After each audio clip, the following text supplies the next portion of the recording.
এবারে আমরা domain hosting সম্পর্কে জানবো। আপনি সাপোজ আপনি HTML শিখলেন, CSS শিখলেন কিংবা ওয়েব ডিজাইন শিখলেন। সো নেক্সট আপনার যেটা দরকার যে আপনি যদি কোনো একটা ওয়েবসাইট তৈরি করতে হয় আপনার একটা ডোমেইন এবং হোস্টিং দরকার। ডোমেইন হলো আপনার ওয়েবসাইটের নাম, যেমন আমাদের ওয়েবসাইটের নাম হচ্ছে eShikhon.com, এই নামটা আমাদের কিনতে হয়েছে।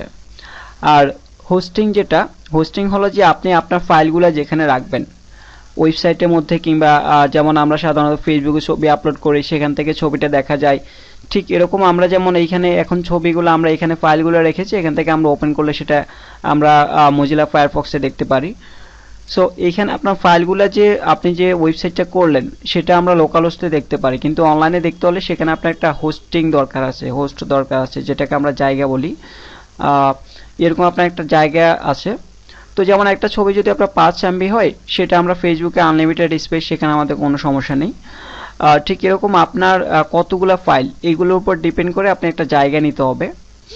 সো এই জায়গাটার ক্ষেত্রে আরও কিছু কথা আছে। আমরা সাধারণত যদি আমরা অফলাইনে ভিজিট করি কিংবা ব্রাউজ করি সেক্ষেত্রে সেটা আমাদের যেমন আমরা একটা ওয়েবসাইট ভিজিট করলে সেটা র্যান্ডম অ্যাক্সেস অর্থাৎ টেম্পোরারি যে মেমোরি সেখানে গিয়ে জমা হয়।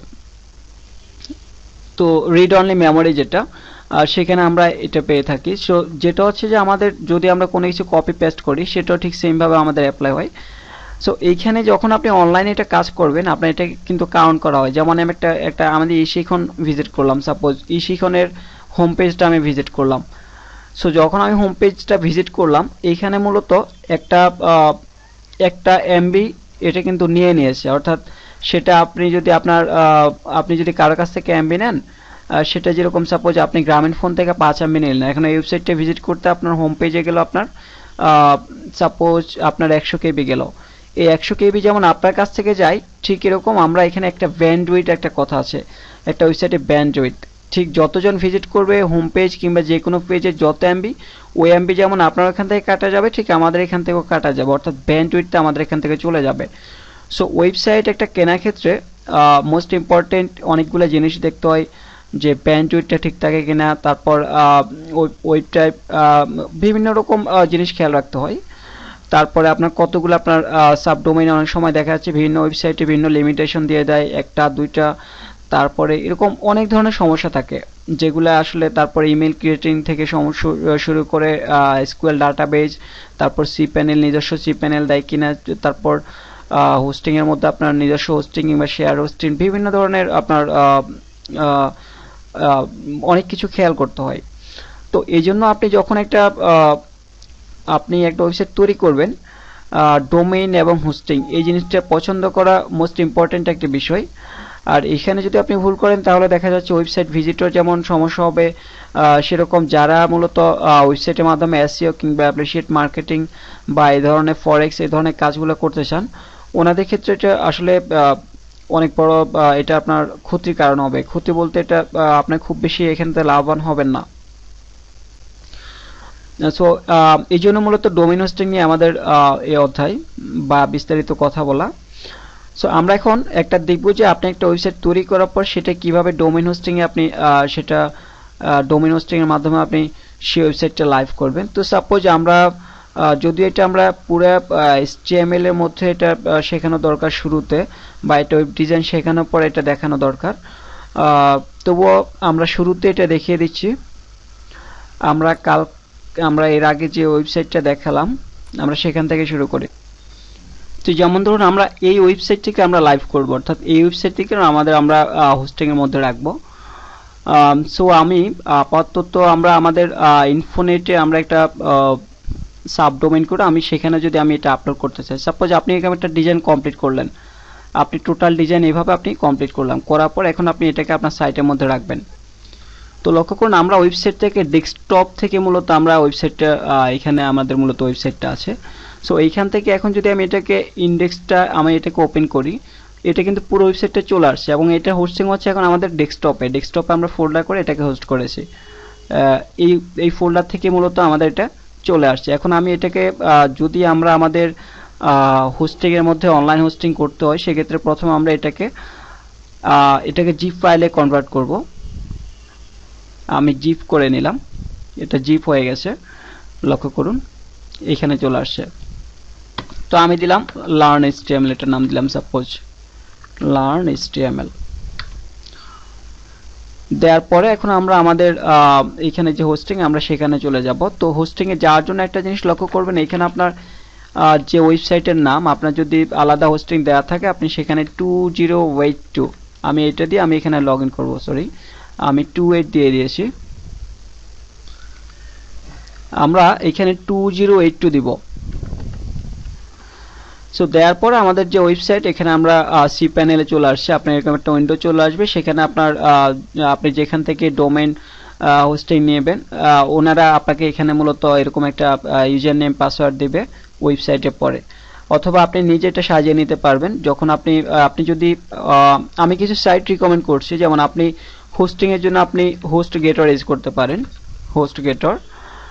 আর আপনি এখানে যেতে পারেন, আপনার এখান থেকে আপনি ডোমেইন হোস্টিং গুলো কিনে নিতে পারেন। এখান থেকে কিনতে হলে আপনার মূলত আপনি যে কোনো ক্রেডিট কার্ডের মাধ্যমে কিনতে পারেন, যেমন ব্যাংকে আমাদের যে ভিসা কার্ড কিংবা এই কার্ডগুলো দেয়, এই কার্ডের মাধ্যমে আপনি এখান থেকে পারচেজ করতে পারবেন। আর পেপালের কথা তো আমরা সবাই জানি, পেপাল তো অবশ্যই সবখানে সাপোর্টেড। পেপালের জন্য আসলে আমাদের হাতটা বাঁধা, অনেক কাজে বাংলাদেশ যারা আইটি বিশেষজ্ঞ স্পেশালিস্ট তারা করতে পারছে না। তো এখান থেকে আপনি যে কোনো প্যাকেজ আপনি নিতে পারেন। এখানে আমি যে কথাগুলো বলেছি যে ডোমেইন হোস্টিং প্রোভাইডাররা বিভিন্ন সমস্যা করে, এটা করে সেটা করে, এটা হচ্ছে সবচেয়ে বেস্ট। ওনারা আসলে আপনাকে অনেক ধরনের সুযোগ সুবিধা দিবে যেটা অন্যান্যরা দিতে বাধ্য, কারণ ওনারা যারা কিনে তারা ওনার কাছ থেকে অর্থাৎ এখান থেকেই কিনে, হোস্টগেটর থেকে বেশিরভাগ কিনে, রিসেলার হোস্টিং কিনে তারপর ওনারা বিক্রি করে ছোট ছোট অংশ করে। সো আপনি যখন কিনবেন আমি রিকমেন্ড করব অবশ্যই হোস্টগেটর থেকে কিনবেন। ওকে, তারপরে আপনি প্রথমত আপনার কি ডোমেইন আপনি কি নামে করবেন সেটা আপনার নামটা চুজ করতে হবে। সো নামটা চুজ করার জন্য সাপোজ এখন আপনি আবার অনলাইন টিউটর আপনি কোনো একটা ক্রিয়েট করবেন, বা আমি যেমন বিডি টিউটর দিলাম, যে আপনি bdtutor.com নামে কোনো একটা কিছু সার্চ করবেন এটা আছে কিনা। সো bdtutors.com আছে কিন্তু bdtutor.com নেই। আমরা এখন এটাকে আপনার সার্চ করার জন্য সবচেয়ে সুবিধা হবে আমরা যদি who.ed চলে যাই, এখান থেকে আমরা যে কোনো ডোমেইন সহজে সার্চ করতে পারি। আমি যেমন দিলাম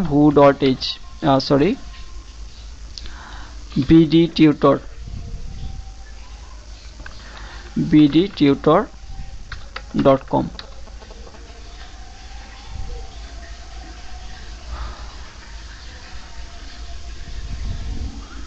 তো লক্ষ্য করুন বিডি টিউটর অলরেডি রেজিস্টার্ড হয়ে আছে। আপনি এখানে আবার দেখতেও পারবেন যে মূলত এটা কে রেজিস্টার করেছে, কবে রেজিস্টার করেছে ইত্যাদি ইত্যাদি দেখতে পাবেন। এখানে আরেকটা সুবিধা হচ্ছে এখানে আপনাকে রিকমেন্ড করবে যে আপনি এর সাথে আর কিটা খালি আছে আপনি কোনটা নিতে পারেন। লক্ষ্য করুন bdtutors.net, bdlearn.net ইত্যাদি,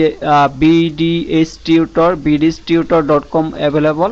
সো এইখানে অনেকগুলো আপনাকে রিকমেন্ড করবে যেটা আপনার আসলে ডোমেইন নেম সাজেস্ট করবে, যেটা আপনাকে অনেক হেল্প করবে যে আপনি ডোমেইন নেমটা চুজ করতে কিভাবে।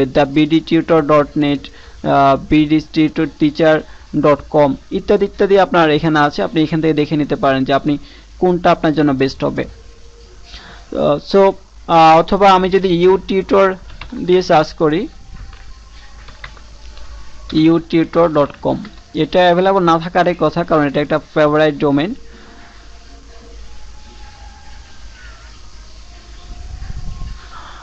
Already registered. সো এইভাবে আপনি এখানে অনেক ধরনের সাজেশন পাবেন। আর বড় কথা হচ্ছে এখানে এটা কবে এটা এক্সপায়ার্ড হবে লক্ষ্য করুন, ডোমেইনটার এখানে ডিএনএস সার্ভার কি, তারপরে এটা কবে এটা রেজিস্টার্ড হয়েছে, এক্সপায়ার্ড অন 16 ফেব্রুয়ারি 2016 সালে এটা এক্সপায়ার্ড হবে। আর রেজিস্টার করা হয়েছে 16 ফেব্রুয়ারি 2005 সালে, আপডেট করা হয়েছে 23 ফেব্রুয়ারি 2015 সালে। সো যার জন্য দেখা যাচ্ছে যে এটা এখন অ্যাক্টিভ আছে। তারপর কি সার্ভারে আছে সেটাও এখানে দেওয়া আছে। তারপর এখানে যেটা domain A to Z details দেওয়া আছে লক্ষ্য করুন, কার নামে হয়েছে, কে করেছেন, কোন কোম্পানি, রেজিস্ট্রার হচ্ছে reveal.com, তারপর এটা কোথায় কি আছে আপনি এখান থেকে সবকিছু ডিটেলস দেখে নিতে পারেন A to Z। আরেকটা জিনিস এখানে লক্ষণীয়, কিছুদিন আগে যখন এই শিখন.com ফার্স্ট শুরু করি তখন আমাকে একজন একটা লাইফ হ্যাকার কি নামে একজন একটা মেইল করেছে। সেখানে মেইল করে বলা হয়েছে যে আমি কোথা থেকে ডোমেইন নিয়েছি, কি করেছি না করেছি ইত্যাদি ইত্যাদি কোথা থেকে কাজ করি, তারপর এখানে কি ইনস্টল আছে এটা সেটা এগুলো বলে একটা মেইল করা হয়েছে। মেইল করে বলা হয়েছে যদি আমি এটাকে আমার সাইটটা হ্যাক করে দেওয়া হবে, তো এটা সেটা বিভিন্ন হুমকি দেওয়া হয়েছিল। সো যদি আপনাদের এরকম কোনো হুমকি আসে, ঘাবড়ে যাওয়ার কিছু নেই, কারণ who.is থেকে গেলে এমনিতে এই ইনফরমেশনগুলো সবই জানা যায়, সবই দেখা যায়, আপনার এভরিথিং। সো এরকম আসলে হ্যাক এত সোজা না, কারণ আপনার অবশ্যই সিকিউরিটি আছে, সাইটে ব্যাকআপ আছে। সো এরকম তারা যদিও সাময়িক সময়ের জন্য তারা জাস্ট ঢুকে অ্যাক্সেস করতে পারবে, কিন্তু আপনার আপনার যে খুব বেশি যে আপনার সমস্যা করবে তা না। আর হ্যাঁ, এটা করতে পারে যখন আপনি এরকম বাংলাদেশি কিছু যে এখন সবাই আসলে দুটা জিনিসের প্রতি আগ্রহ, একটা হচ্ছে কেউ যদি কিছু না পারে অনলাইনে, সেটা একটা নিউজ সাইট খুলে বসে অথবা একটা ডোমেইন হোস্টিং এর ব্যবসা খুলে বসে। সো এই ধরনের যে যারা আছে তাদের কাছ থেকে অবশ্যই আমি রিকমেন্ড করব না যে আপনি ডোমেইন হোস্টিং নেবেন, কারণ এদের ওনারা আসলে নিজেরাই খুব ভালো কিছু জানেন না এই সম্পর্কে। তো বাংলাদেশে ভালো কিছু কোম্পানি আছে তবুও, কিন্তু আমি অবশ্য হোস্টগেটরটা আমি সাজেস্ট করব। আর যদি আপনি ওদের কাছ থেকে নেন, যেগুলো বললাম যে নতুন করে যেগুলা ব্যাংকের ছাতার মতো ক্রিয়েট হয়েছে, ডোমেইন হোস্টিং কোম্পানি, কিংবা কোম্পানি বলা যায় না, যারা শেয়ার হোস্টিং নিয়ে জাস্ট বিজনেস করে, সো ওনাদের কাছে নিলে আপনার এই যে সাইট ব্যাকআপ থেকে শুরু করে যে যদি কখনো হ্যাকে হয় কোনোভাবে, সেটা আপনি সিকিউরিটিটা পাবেন না।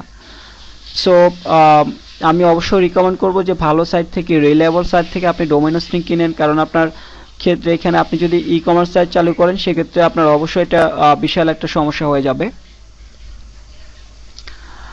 সো আমরা এখন আমরা এটা ডোমেইন, যদি আপনি এখান থেকে ডোমেইনটা নিলেন আর এখান থেকে হোস্টিং নিলেন, হোস্টিং এর ক্ষেত্রে আমি রিকমেন্ড করব যে হোস্টিং এর সাইট এবং ডোমেইন প্রাইসের ব্যাপারে আমি একটু কথা বলি।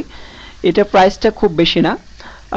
আপনার একটা ডোমেইনের প্রাইস সাধারণত 800 টাকা হয় বাংলাদেশি টাকায়, বা এটা সর্বোচ্চ $10 হয়। আর সেক্ষেত্রে কিছু মূল্যবান ডোমেইন আছে যেগুলো পার্ক করে রাখা হয়। পার্ক ডোমেইন হচ্ছে যে সাপোজ আমি একটা ডোমেইন কিনে আমার নামে রেখে দিলাম, এখন সেটা যদি অন্য কেউ কিনে, তখন আমি আমার ইচ্ছা মতো দাম বসে আমি সেটা বিক্রি করে দিলাম, এটা হচ্ছে পার্ক ডোমেইন। সো আপনি ওই ডোমেইনটা প্রথমে $10 দিয়ে কিনলেন, সাপোজ একসময় আপনার মনে হলো এই ডোমেইনটা একসময় খুব ভ্যালুয়েবল হবে, বা কেউ যদি এটা কিনতে চায় তখন এটা খুব বেশি ভ্যালুয়েবল পাবে, তখন আপনি যাই দাবি করবেন আপনাকে দিয়ে দিবে। তো এই ধরনের চিন্তা ভাবনা নিয়ে ডোমেইন পার্ট কথাটা আসে। ডোমেইন যদি কেউ পার্ট ডোমেইন কিনেন, সেক্ষেত্রে এটা $10 হবে না। আপনার এরকমও ডোমেইন আছে যেটা কয়েক মিলিয়ন ডলারের ডোমেইন। সো আমি সেটা আপনাকে বলছি যে আপনি যে ডোমেইনটা নেবেন সেটা যাচাই বাছাই করে নেবেন এরকম। আর আমরা ডোমেইনের জন্য আপনাকে যে সাইট সাজেস্ট করবো সেটা হচ্ছে godaddy.com। এখান থেকে আপনি ডোমেইন নেবেন এবং হোস্টিং নেওয়ার জন্য আমরা হোস্টগেটরকে সাপোর্ট করব। সো একটা ডোমেইনের জন্য আপনার সাধারণত সর্বোচ্চ 800 টাকা খরচ হবে, আর .net 400 টাকা পর্যন্ত আছে। আর হোস্টিং এর জন্য 1 জিবিতে আপনার সাধারণত 1000 টাকার মতো খরচ হবে, 800 থেকে 1000।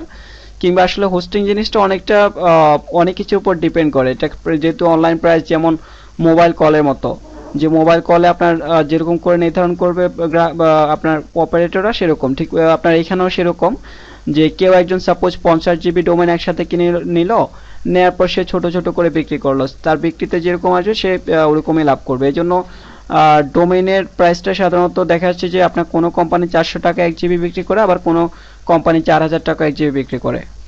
সো যখন আপনি কিনবেন, সার্ভিস হচ্ছে মেইন, 4 জিবি কিংবা 400 টাকা কিংবা 4 জিবি 4000 টাকা, অনেক কিছু এখানে ভিন্ন আছে, ভিন্ন সার্ভিসের দিক থেকে। তারপর আপনার কতটুকু ব্যান্ডউইথ দেবে, ব্যান্ডউইথ সম্পর্কে আমরা এর আগে বলেছি যে আপনি একটা ওয়েবসাইট ভিজিট করলে আপনার যেরকম এমবি কাটে, ওয়েবসাইট ঠিক ওরকম এমবি কাটে। ওই এমবিটা হচ্ছে ওয়েবসাইটের একটা ব্যান্ডউইথ সংক্ষেপে।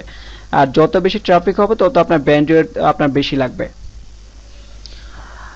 সো আমরা একটা প্র্যাকটিক্যালি দেখবো যে আমরা কিভাবে ওয়েবসাইটের মধ্যে আমরা হোস্টিং করতে পারি, বা একটা সরাসরি আমরা কিভাবে একটা ওয়েবসাইটের মধ্যে ফাইলগুলো রাখতে পারি। তো আমরা এর আগে যেহেতু আমরা জিপ করেছিলাম, এখন আমরা এখানে গিয়ে আমরা ওয়েবসাইটটার মধ্যে আমরা ঢুকবো।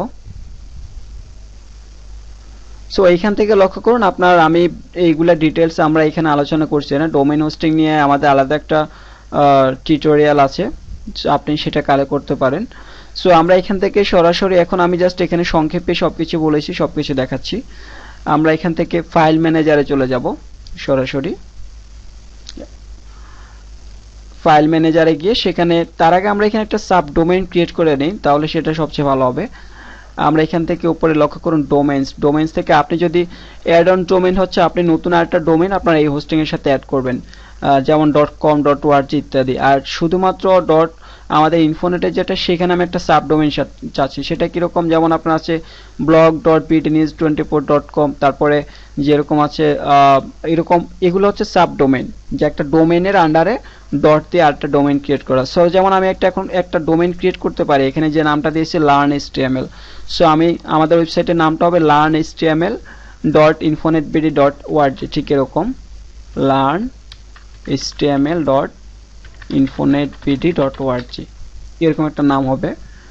সো এখন এখানে এটা মূলত পাবে না, যেহেতু আমরা এটা এখনো ক্রিয়েট করে নেই, এটা পাচ্ছে না।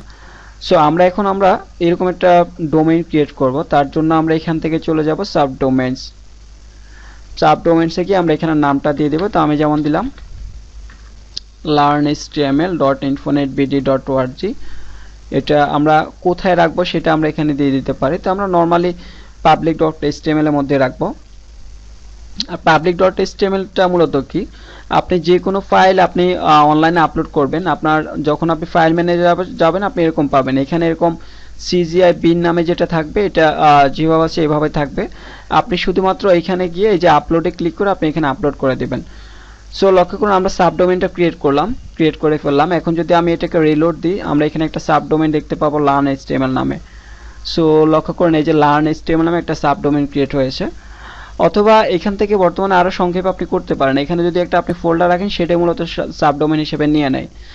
সো সবকিছু মূলত ইন্টিগ্রেট করার জন্য সবচেয়ে আপনি এখান থেকে করাটাই বেটার হবে।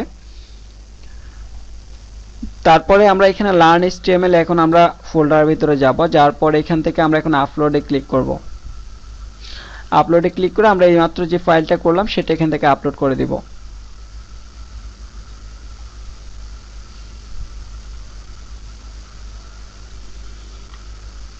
সরি, এটা না, আমরা একটা রিলোড দিয়ে আমরা এটা দেখি।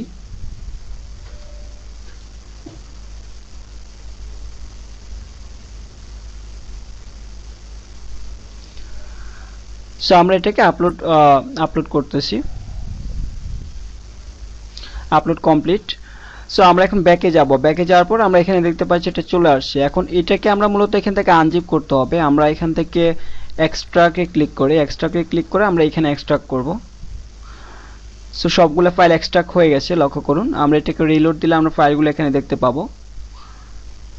এটাকে আমি ডিলিট করে দিলাম, এটা আমাদের আর দরকার নেই। সো এখন এটার ভিতরে মূলত ফাইলটা দুইটা ফাইলের ভিতরে আছে, আমরা এগুলোকে মুভ করে আমরা আমাদের যে মূল ফাইল আমরা সেখানে নিয়ে যাব। আমি এখান থেকে মুভে ক্লিক করব, লক্ষ্য করুন মুভ করে আমরা এটাকে মূলত এই দুটো ফাইল থেকে বের করে আমরা এখানে নিয়ে যাব। ওকে, আপনি জাস্ট লিংকে কেটে দিলে এটা এইভাবে চলে যাবে। সো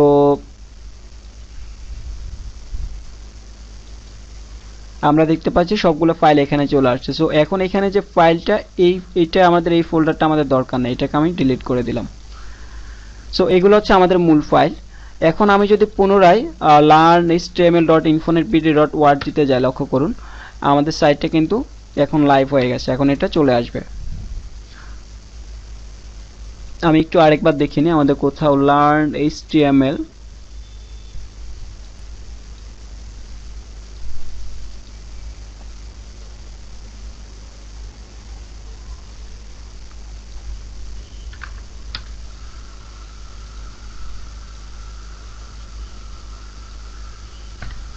তার আগে আমরা এখানে লার্ন কথাটা উল্লেখ করি।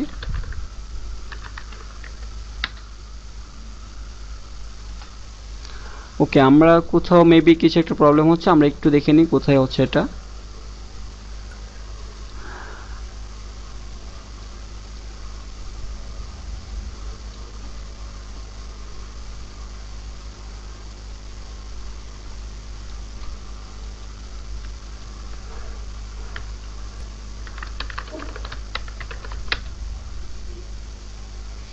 ওকে, আমরা আরেকভাবে এটাকে দেখতে পারি, infonetbd.org/learn.html এইভাবে দেখে আসে কিনা, তাহলে আমরা বুঝতে পারবো সমস্যাটা কোথায় হচ্ছে। ওকে, এইভাবে চলে আসছে। তাহলে আমাদের এখানে এটা আসতে একটু সময় লাগবে। মাঝে মাঝে এটা ইন্টিগ্রেট হইতে একটু সময় লাগে। HTML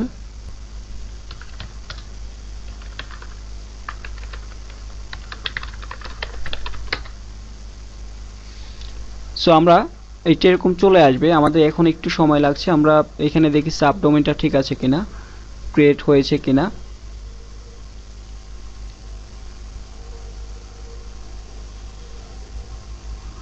learn.html.infonet.bd.org সবই ঠিক আছে।